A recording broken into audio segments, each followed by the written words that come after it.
பிஸ்மில்லாஹிர்ரஹ்மானிர்ரஹீம். அஸ்ஸலாமு அலைக்கும் வரஹ்மத்துல்லாஹி தஆலா வபரகாத்துஹு. Welcome to my channel. Today's Quran wash. இன்ஷா அல்லாஹ் நம்ம டெய்லி தமிழில் குரான் ஓத போகிறோம். நம்மள எத்தனை பேர் தமிழ் பொருளோட குரான் ஓதுறோம் அப்படிங்கிறது தெரியாது. தமிழ் அர்த்தத்தோட குரான் ஓதணும் அப்படின்னு நினைக்கிறவங்க இந்த வீடியோ ரொம்பவே யூஸ்ஃபுல்லாக இருக்கும்.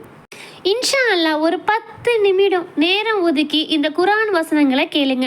அல்லாஹ் உங்களுக்கும் எனக்கும் ரஹ்மத் செய்வானாக. இன்ஷா அல்லாஹ் டெய்லி தமிழ் குரான் இந்த சேனலில் அப்டேட் ஆகிட்டு இருக்கும். நம்மளுடைய சேனலை இப்போ தான் நீங்கள் ஃபஸ்ட் டைம் பார்க்குறீங்க அப்படின்னா மறக்காமல் சப்ஸ்கிரைப் பண்ணிவிட்டு பக்கத்தில் இருக்கிற பெல் ஐக்கானையுமே நீங்கள் ஆல் ஆப்ஷன் கொடுத்துக்கோங்க. அப்போ தான் நான் டெய்லி போடுற வீடியோஸ் எல்லாமே உங்களுக்கு நோட்டிஃபிகேஷனில் வரும். உங்களோட ஃப்ரெண்ட்ஸ் அண்ட் ஃபேமிலிக்குமே ஷேர் பண்ணுங்கள். லாஸ்ட் வீடியோட கண்டினியூஷன் தான் இப்போ நம்ம பார்க்க போகிறோம். லாஸ்ட் வீடியோ நீங்கள் பார்க்கல அப்படின்னா மேலே ஐகார்ட்லேயும் கொடுத்துருக்கேன், டிஸ்கிரிப்ஷன்லேயும் கொடுத்துருக்கேன், செக் பண்ணி பாருங்கள் இன்ஷா அல்லாஹ். இப்போ நம்ம பார்க்க போகிறது அந்நிசா அத்தியாயம் 4 51 பார்க்க போகிறோம். வேதம் எனும் பாக்கியம் வழங்கப்பட்டோரை நீர் பார்க்கவில்லையா? அவர்கள் சிலைகளையும் ஷைத்தானையும் நம்புகின்றனர். இறை நம்பிக்கையாளர்களை விட இவர்களே சரியான பாதையில் உள்ளவர்கள் என இறை மறுப்பாளர்களை பற்றி கூறுகின்றனர். இவர்களையே அல்லாஹ் சபித்து விட்டான். அல்லாஹ் யாரை சபித்து விட்டானோ அவனுக்கு எந்த உதவியாளரையும் நீர் காணவே மாட்டீர். அதிகாரத்தில் அவர்களுக்கு ஏதேனும் பங்கு உள்ளதா? அப்படி இருந்திருந்தால் அதிலிருந்து மக்களுக்கு ஓர் இம்மி அளவு கூட கொடுக்க மாட்டார்கள். இம்மக்களுக்கு அல்லாஹ் தன் அருளிலிருந்து வழங்கியதற்காக அவர்கள் மீது இவர்கள் பொறாமைப்படுகிறார்களா? இப்ராஹிமுடைய குடும்பத்தாருக்கு வேதத்தையும் ஞானத்தையும் வழங்கினோம். மேலும் அவர்களுக்கு மாபெரும் அரசாட்சியும் அளித்தோம். தூதரான இவரை நம்பியோரும் அவர்களில் உள்ளனர். இவரை புறக்கணிப்போரும் அவர்களில் உள்ளனர். புறக்கணிப்போருக்கு கொழுந்து விட்டெறியும் நரகமே போதுமானது. நமது வசனங்களை மறுப்போரை நரக நெருப்பில் நுழைய செய்வோம். அவர்களுடைய தோள்கள் கருகும் போதெல்லாம் வேதனையை சுவைப்பதற்காக அவர்களுக்கு வேறு தோள்களை மாற்றுவோம். அல்லாஹ் மிகத்தவனாகவும் நுண்ணறிவாளனாகவும் இருக்கின்றான். இறை நம்பிக்கை கொண்டு நற்செயல்கள் செய்வோரை சொர்க்கங்களில் நுழைய செய்வோம்.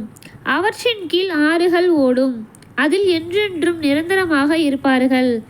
அதில் அவர்களுக்கு தூய மனைவியரும் உள்ளனர். அடர்ந்த நிழலில் அவர்களை நுழைய செய்வோம்.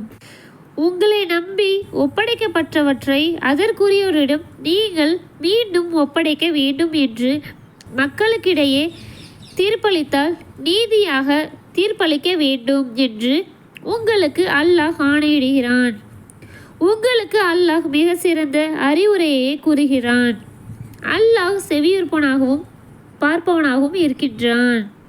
இறை நம்பிக்கை கொண்டோரே அல்லாஹுக்கு கட்டுப்படுங்கள், இத்தூதருக்கும் கட்டுப்படுங்கள், உங்களில் அதிகாரமுடையோருக்கும் கட்டுப்படுங்கள்.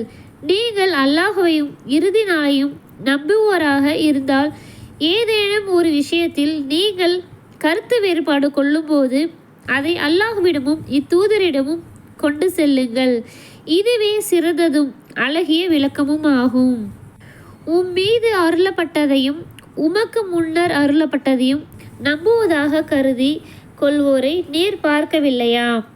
ஷைத்தானை மறுக்க வேண்டும் என்று அவர்களுக்கு பணிக்கப்பட்டிருந்தும் அவனிடம் தீர்ப்பு பெறவே அவர்கள் விரும்புகின்றனர். ஆனால் சைத்தானே அவர்களை தூரமான வழிகேட்டில் தள்ளிவிட விரும்புகிறான். அல்லாஹ் அருளியதன் பக்கமும் இத்தூதரின் பக்கமும் வாருங்கள் என்று அவர்களிடம் கூறப்பட்டால் நயவஞ்சர்கள் உம்மை முற்றிலும் புறக்கணிப்பதை நீர் காண்பீர். அவர்களின் கைகள் செய்தவற்றின் காரணமாக அவர்களுக்கு துன்பம் ஏற்பட்டால் எப்படி இருக்கும்? துன்பம் ஏற்பட்ட பின்னர் உம்மிடம் வந்து நாங்கள் நன்மை செய்வதையும் இணக்கத்தையுமே விரும்புகின்றோம் என அல்லாஹ்வின் மீது சத்தியம் செய்வார்கள். இத்தகையோரின் உள்ளங்களில் இருப்பதை அல்லாஹ் அறிவான். எனவே அவர்களது செயல்களை கண்டு கொள்ளாது அவர்களுக்கு நல்லுரை கூறுவீராக. அவர்களின் உள்ளங்களில் பதியுமாறு அவர்களுக்கு ஆழமான அறிவுரையை கூறுவீராக. அல்லாஹ்வின் ஆணைப்படி மக்கள் கட்டுப்பட வேண்டும் என்பதற்காகவே தவிர எந்த தூதரையும் நாம் அனுப்பவில்லை. அவர்கள் தமக்கு தாமே அநியாயம் செய்தபோது உம்மிடம் வந்து அல்லாஹ்விடம் அவர்கள் பாவ மன்னிப்பு கோரி, தூதரும் அவர்களுக்காக பாவ மன்னிப்பு கோரியிருந்தால் அல்லாஹ்வை மிக்க மன்னிப்போனாகவும் அன்பாளனாகவும் அவர்கள் கண்டிருப்பார்கள்.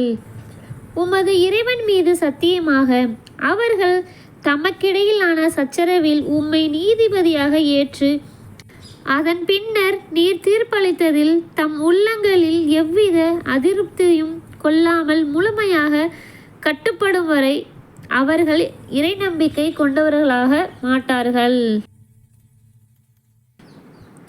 உங்களையே மாய்த்து கொள்ளுங்கள் அல்லது உங்கள் வீடுகளிலிருந்து வெளியேறுங்கள் என்று நாம் அவர்களுக்கு விதித்திருந்தால் அவர்களில் குறைவானவர்களை தவிர மற்றவர்கள் அதை செய்திருக்க மாட்டார்கள்.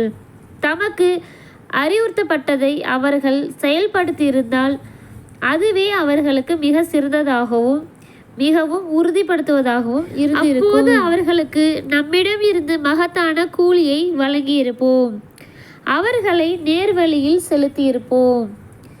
யார் அல்லாஹுக்கும் இத்தூதருக்கும் கட்டுப்படுகிறார்களோ அவர்கள் அல்லாஹ்வின் அருள் புரிந்து நபிமார்கள், உண்மையாளர்கள், உயிர் தியாகிகள், நல்லோருடன் இருப்பார்கள்.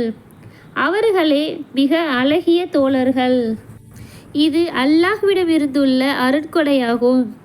நன்கு அறிந்தவனான அல்லாஹ்வே போதுமானவன்.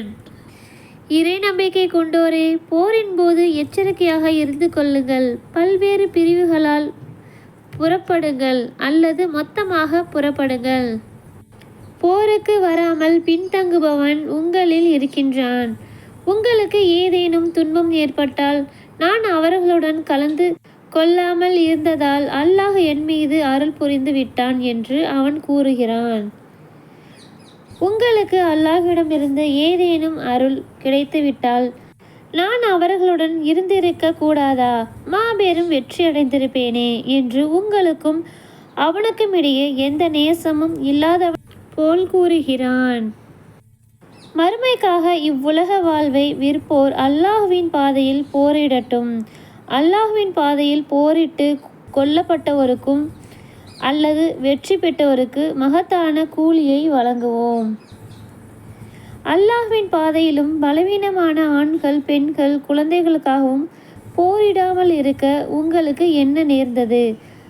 அவர்களே, எங்கள் இறைவனே, அநியாயக்காரர்கள் வசிக்கும் இவ்வூரிலிருந்து எங்களை வெளியேற்றுவாயாக. உன்னிடம் இருந்து எங்களுக்கு ஒரு பாதுகாவலரை ஏற்படுத்துவாயாக. உன்னிடம் இருந்து எங்களுக்கு ஓர் உதவியாளரையும் ஏற்படுத்துவாயாக என்று கூறுகின்றனர்.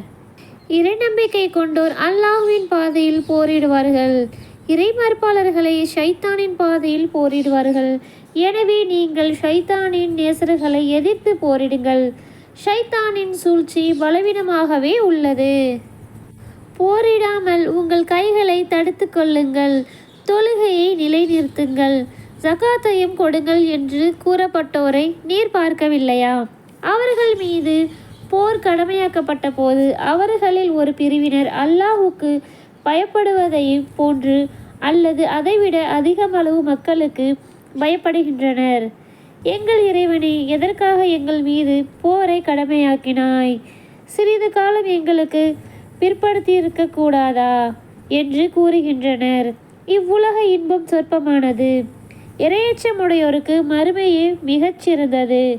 நீங்கள் சிறிதளவும் அநியாயம் செய்யப்பட மாட்டீர்கள் என்று கூறுவீராக. நீங்கள் எங்கிருந்த போதிலும் மரணம் உங்களை அடைந்தே தீரும். நீங்கள் உறுதியான கோட்டைகளில் இருந்த போதிலும் சரியே. அவர்களுக்கு நன்மை ஏற்பட்டால் இது அல்லாஹ்விடமிருந்து வந்தது என்கின்றனர். அவர்களுக்கு தீங்கு ஏற்பட்டாலே அது உம்மிடமிருந்தே வந்தது என கூறுகின்றனர். அனைத்தும் அல்லாஹ்விடமிருந்தே ஏற்படுகிறது என்று கூறுவீராக. இக்கூட்டத்தாருக்கு என்ன நேர்ந்தது? எந்த விஷயத்தையும் இவர்கள் விளங்கிக் கொள்ள முற்படுவதில்லையே. இன்ஷா அல்லாஹ் இதனுடைய தொடர்ச்சி நாளைக்கு பார்க்கலாம். அஸ்ஸலாமு அலைக்கும் வரஹ்மத்துல்லாஹி தஆலா பரகாத்துஹு.